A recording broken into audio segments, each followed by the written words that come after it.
Georg, neuztraucies. Tu taču pats teici, ka pēc šīm zālēm viņa aizmigs. Viņa guļ. Jā, es tikko biju pie viņas. Nu.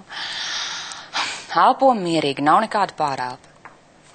Protams, es zvanīšu tev, ja kaut kas notiks, bet nekas nenotiks, viss ir kārtībā. Tikai tas Leons cenšas visu laiku tikt pie viņas, bet nekas, es ar visu tikšu galā.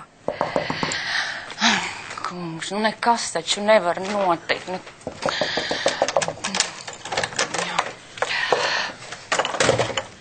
Pagaid, es tev pārzvanīšu. Ko jūs vēlējāties?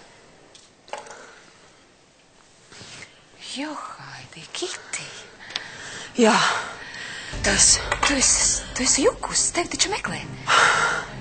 Es zinu, un tieši tāpēc es esmu šeit, Santa. Santa, man vajag naudu.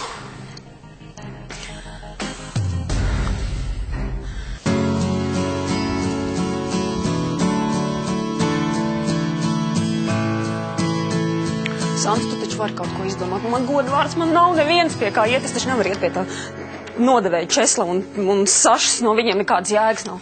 Santa. Bet es nevaru tev palīdzēt. Pēc tā notikuma ar Denisa iesēdināšanu cietumā un baumām par manu romānu ar vadījumu man Ziemelis piegriežas skābekli. Jā, es reti, kad to daru, bet es tev ļoti lūdzu izdomā kaut ko manis teļ lūdzu.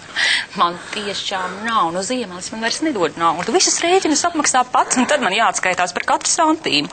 Santa, tu saproti, ka es nevaru vairāk ilgi te slapstīties. Man ir jāpazūd no šejienes. Jā, es saprotu. Nu, man makā ir 5 Latvijas kartas apmēram tikpat. Lūdzu, es tev varu iedot. Ir gājies, ja? Ok, labi. Man kuru katru mirkli saņems ciet, un tad es neklusēšu. Es pateikšu, kurš Elizabetes gultā ielaid to čūsku. Paldies, draudzenīt. Lūdzu, draudzenīt.